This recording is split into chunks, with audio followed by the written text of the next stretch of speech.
ថ្ងៃ50ឆ្នាំមនុស្សអាយុនោះតកើតទេវតាជន់នោះបានតែ500ឆ្នាំទឹកទេ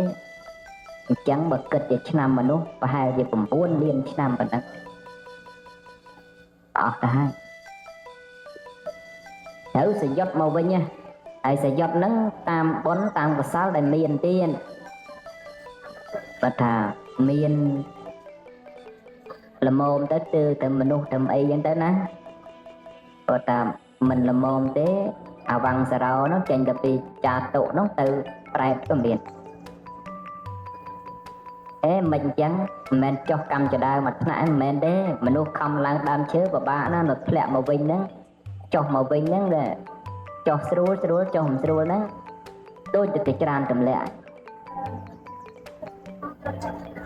សូមបីសទ្ធាវះព្រំក៏ដែរអ្នកអធិស្ឋានអរូបព្រំក៏ដែរទៅកើតដល់អរូបព្រំជាអសង្ខារសត្វហ្នឹងអសញ្ញតាសត្វហ្នឹងក៏ដែរពេលណាអស់អាយុ84000មហាកັບឯនោះទៅផ្លត់ទៅតេដឹងទៅអបាយភូមិមកទៀតហើយជីវិតវាឡើងវាចុះអញ្ចឹងវត្តដាក់នឹងវាឡើងវាចុះយ៉ាងហ្នឹងបានដោយព្រះមេវភាពព្រះអង្គថាវានៅទៅក្នុងទុកហ្នឹងមិនអាចរលាស់ខ្លួនចាកទុកហ្នឹងបានអញ្ចឹងហើយបានគប្បីប្រាថ្នាព្រះនិព្វានប៉ុន្តែព្រះនិព្វាននេះមិនមែនជាសម្បត្តិដែលគេថាមានតែជើងមានតែចេតិយហើយកោតអីហ្នឹងទេគឺថាជាសម្បត្តិដែលអស់ទៅនៅសេចក្តីទុកក្នុងលោកហ្នឹងអញ្ចឹងបានតែគប្បីនាំគ្នាសន្សំបុណ្យណាលោកណាសន្សំបុណ្យហើយមានសេចក្តីប្រាថ្នាយកព្រះនិព្វានជាអារម្មណ៍ផងព្រោះតែបើមិនមានសេចក្តីប្រាថ្នាហ្នឹងទេលោកទាំងឡាយហ្នឹងវាដូចមកថាអញ្ចឹងណាជីទៀនហើយវាអត់មានគោលដៅអញ្ចឹងទៅទេព្រះអង្គហើយខ្ញុំមិនទាន់ប្រាថ្នាទេវាសប្បាយមិនទាន់អស់ចិត្តណាថាកំភៃមិនមែនប្រាថ្នាថ្ងៃហ្នឹងទៅស្អែកទេតែនៅពីនោះចាប់ផ្ដើមថ្ងៃហ្នឹង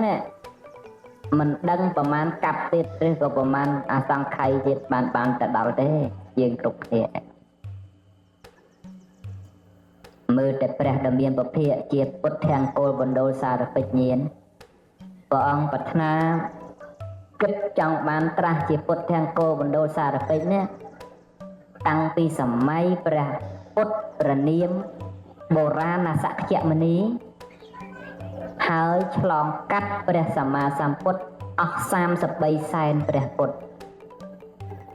ហើយមិន10ឆ្នាំត្រាស់មួយអង្គ100ឆ្នាំ1សែនឆ្នាំ1លានឆ្នាំអីត្រាស់មួយអង្គឯណាជួនកាល3 4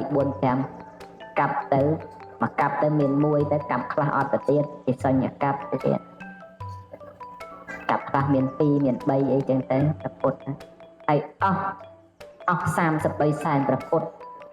មកដល់សម័យព្រះសម្មាសម្ពុទ្ធព្រហ្មទេវៈ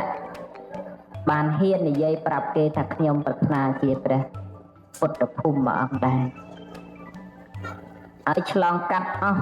33សែនព្រះសម្មាសម្ពុទ្ធទៀតបានមកដល់ព្រះសម្មាសម្ពុទ្ធទីបង្ក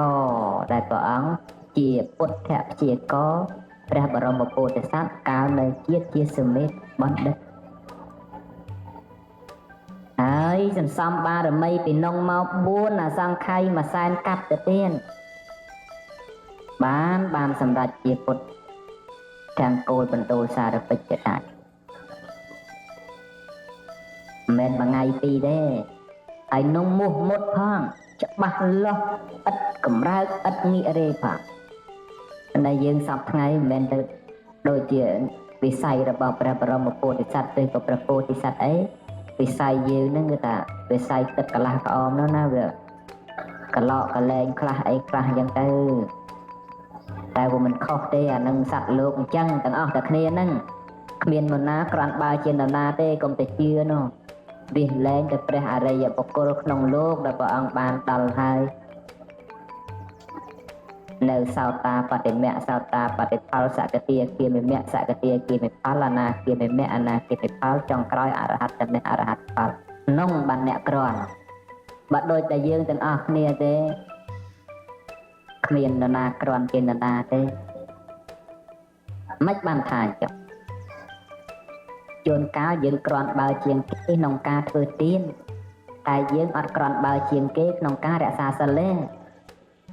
ជួនកាលគេក្រន់បើជាងយើងក្នុងការរក្សាសិលតែគេអត់ក្រន់បើជាមួយជាងយើងត្រង់មេត្តាទេជួនកាលគេឯនោះក្រន់បើត្រង់មេត្តាប៉ុន្តែអត់ទាន់ក្រន់បើជាមួយខន្តីទេជួនអ្នកខ្លះក្រន់បើជាមួយខន្តីប៉ុន្តែអត់ទាន់ក្រន់បើជាមួយនឹងវិរិយៈទេជួនដល់អ្នកនោះក្រន់បើជាមួយវិរិយៈប៉ុន្តែអត់ទាន់ក្រន់បើជាមួយបញ្ញាទេមើលសិតតែមានចំណុចខ្វះទាំងអស់ហ្នឹងណាមានអ្នកណាគ្រប់10ហ្នឹងទាំងអស់អ្នកណាសពថ្ងៃដែលថាប្រកាន់ថាក្រន់បើដោយទានសិលនេកមៈបញ្ញាវិរិយៈខន្តីសច្ចៈអតិដ្ឋានមេត្តាមើលមួយណាថាក្រន់បើហើយបើក្រន់បើទាំង10ហ្នឹងអរហត្តផលហើយសិតតែនៅខ្វះទាំងអស់តែគ្នាហ្នឹងណាអញ្ចឹងបានតែសត្វលោកយើងទាំងអស់គ្នាហ្នឹងអត់មាននរណាក្រន់បើជាងនរណាទេចឹងហើយបានតែគេហាមកុំឲ្យមើលងាយគ្នាព្រោះយើងវាមិនក្រន់ជាងគេទេហើយគេនោះក៏មិនក្រន់ជាងយើងដែរប៉ុន្តែត្រូវមានសេចក្តីគោរពហើយកោតក្រែងគ្នាហ្នឹងបានមនុស្សតាំងនៅដោយស្ថិរភាពបានធម្មធាតុនឹងត្រត្រង់សត្វលោកដោយការប្រព្រឹត្តទៅនៃវត្តរដូវបានទៀងទាត់ល្អប្រកាសណាមនុស្សបាត់សេចក្តីគោរពកោតក្រែងគ្នាហើយអ្នកបួសក៏លែងគោរពកោតក្រែងគ្នាហើយអ្នកបួសក៏ចេះជេរដែរហើយអ្នកសុំសិលក៏ចេះបន្ទុះដាសាគ្នាហើយលែងមានសេចក្តីគោរពអោនអង្គកោតក្រែងគ្នាហើយលែងខ្លាចបាបលែងខ្មាស់បាបលែងមានហិរិនិងឧត្តបៈលែងមានទានសិលសមាធិបញ្ញាលែងមានសេចក្តីគោរពកោតក្រែងគ្នាហើយលោកហ្នឹងវាប្រព្រឹត្តទៅតាមនិស្ស័យរបស់មនុស្សអញ្ចឹងតែទោះធម្មធាតុជាសភាវៈត្រត្រង់អញ្ចឹងត្រត្រង់ណាត្រត្រង់សត្វដែលកំពុងរស់នៅនេះហើយបើសត្វរស់នៅនេះប្រព្រឹត្តធម៌ដែលជាអន្តរាយកៈហើយធម្មធាតុហ្នឹងក៏ប្រព្រឹត្តទៅជាអន្តរាយកៈធម៌ដែរកើតទឹកជំនន់ទៅកើតខ្យល់ព្យុះទៅកើតភ្លើងឆេះគ្រោះរាំងស្ងួតទៅជំងឺដំកាត់អន្តរធានផ្សេងអញ្ចឹងដែរ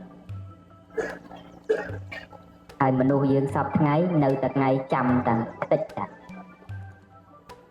មិនព្រះអង្គថាអញ្ចឹងចាំមើលក្របកភ្លើងក្របអាវុធដែលគេធ្វើឡើងក្នុងលោកសពថ្ងៃគេដាក់តែមកក្របមកស្មាយើងរត់រួចណា